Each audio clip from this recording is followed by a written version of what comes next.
Enforcement directorate ಅವರು ನಿನ್ನೆ ದಿವಸ ಶಾಸಕರಾದಂಥ ಹ್ಯಾರಿಸ್ ಅವರ ಇಬ್ಬರು ಮಕ್ಕಳ ಮೇಲೆ ದಾಳಿ ಮಾಡಿದ್ದಾರೆ.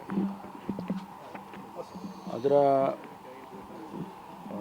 ಒಳಗಿನ ವಿಚಾರಗಳು ನಮಗೇನು ತಿಳಿದಿಲ್ಲ. ಅದು ತನಿಖೆ ಆದಮೇಲೆ ಇಡಿನವರು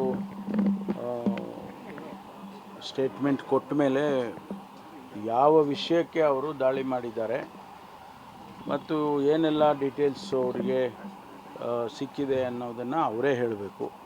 ಸಾಮಾನ್ಯವಾಗಿ ಅವರು ಪ್ರೆಸ್ ನೋಟ್ ರಿಲೀಸ್ ಮಾಡ್ತಾರೆ, ಅಲ್ಲಿವರೆಗೂ ನಾವು ಕಾಯಬೇಕು. ಮಧ್ಯದಲ್ಲಿ ನಾವು ಏನಾದರೂ ಹೇಳಿಕೆಗಳು ಕೊಟ್ಟರೆ ಅದು ಅಪ್ರಸ್ತುತ ಆಗುತ್ತೆ. ನಾವು ರಾಜ್ಯದಲ್ಲಿ ಇದಕ್ಕಾಗಿ ಒಂದು SIT ಮಾಡಿತ್ತು. SIT ತನಿಖೆ ಮಾಡಿ ಸಂಪೂರ್ಣ ಕೊನೆಯ ಹಂತದಲ್ಲಿ ಇದೆ. ಅವರು ಕೂಡ ಕೆಲವು, ಯಾಕೆಂದರೆ ಇದು ನ್ಯಾಷನಲ್ ಇಂಟರ್ನ್ಯಾಷನಲ್ ಪ್ರಾಕ್ಸಿಮಿಟಿಯನ್ನು ತೆಗೆದುಕೊಂಡಿರೋದ್ರಿಂದ ಅನೇಕ ವಿಚಾರಗಳಲ್ಲಿ ಅವರು ಮಾಹಿತಿಗಳನ್ನು ಕಲೆ ಹಾಕಿ ಅವ್ರಿಗೂ ಇವತ್ತು ವರದಿಯನ್ನು ಕೊಡಬೇಕು. SIT ಅವರು ಅಂತಿಮ ಮಾಡಬೇಕು, ಚಾರ್ಜ್ ಶೀಟ್ ಫೈಲ್ ಮಾಡಬೇಕು.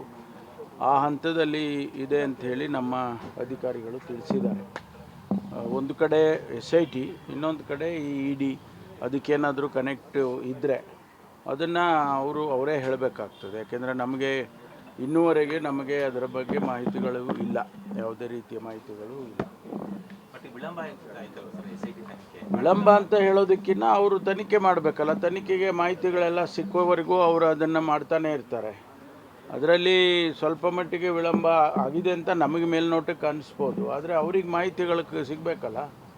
ಅದು ಭಾಳ ಟೆಕ್ನಿಕಲ್ ಆದದ್ರಿಂದ ಅವರು ಸ್ವಲ್ಪ ಮಾಹಿತಿಗಳನ್ನು ಕಲೆ ಹಾಕೋದ್ರಲ್ಲಿ ಸ್ವಲ್ಪ ನಿಧಾನ ಆಗಿದೆ ಅಂತ ನನಗೂ ಅನಿಸುತ್ತೆ. ಆದ್ದರಿಂದ ಅದನ್ನು ಆದಷ್ಟು ಶೀಘ್ರವಾಗಿ ಮಾಡೋದಕ್ಕೆ ನಾವು ಈಗಾಗಲೇ ಸೂಚನೆ ಕೊಟ್ಟಿದ್ದೇವೆ. ಮುಖ್ಯಮಂತ್ರಿಗಳು ಹೇಳಿದ್ದಾರೆ, ನಾನು ಹೇಳಿದ್ದೀನಿ, ಆದಷ್ಟು ಬೇಗ ಮಾಡಬೇಕು ಮತ್ತು ಅಟ್ಲೀಸ್ಟ್ ಒಂದು ಇಂಟರಿಮ್ ಆಗಿ ಆದರೂ ಕೂಡ ಒಂದು ಇಂಟರಿಮ್ ಚಾರ್ಜ್ ಶೀಟ್ ಆದರೂ ಫೈಲ್ ಮಾಡಬೇಕು ಅಂತಕ್ಕಂಥ ಸೂಚನೆಯನ್ನು ನಾವು ಈಗಾಗಲೇ ಸುಮಾರು ದಿವಸಗಳ ಹಿಂದೆನೇ ಕೊಟ್ಟಿದ್ವು. ಅದು ಈಗ ನೋಡಬೇಕು, ಅದಕ್ಕೂ ತನಿಖೆ ಹಂತದಲ್ಲಿ ಇಡಿ ಏನಾದರೂ ಮಾಹಿತಿ ಪಡ್ಕೊಂಡಿದ್ರೆ ಸರ್ ತಮ್ಮಿಂದ?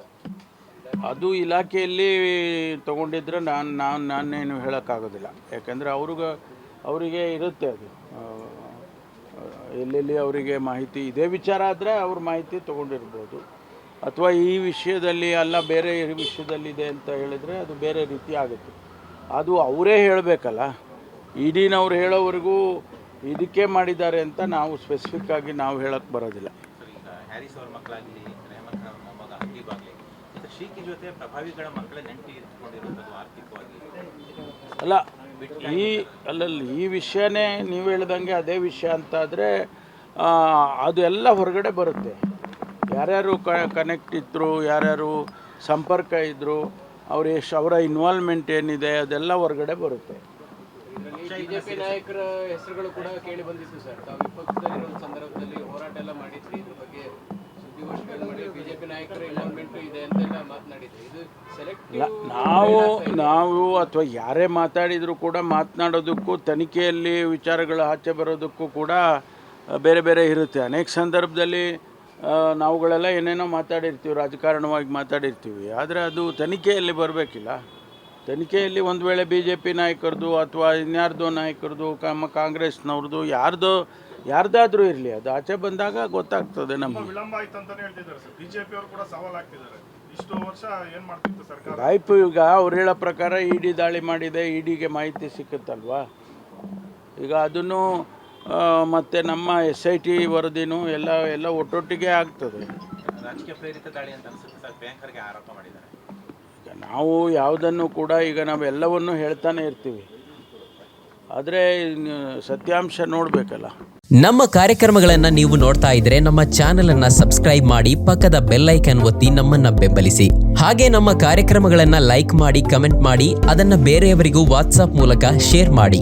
ನೀವು ಹೀಗೆ ಮಾಡಿದಾಗ ನಮ್ಮ ಚಾನೆಲ್ ಮತ್ತಷ್ಟು ಜನರಿಗೆ ತಲುಪಲು ನೀವು ನಮ್ಮೊಂದಿಗೆ ಸಹಕರಿಸಿದ ಹಾಗಾಗುತ್ತೆ. ಇದು ನೀವು ಯಾವುದೇ ಖರ್ಚಿಲ್ಲದೆ ಕೆಲವೇ ಸೆಕೆಂಡುಗಳಲ್ಲಿ ನೀಡಬಹುದಾದ ಸಹಕಾರ. ಧನ್ಯವಾದಗಳು.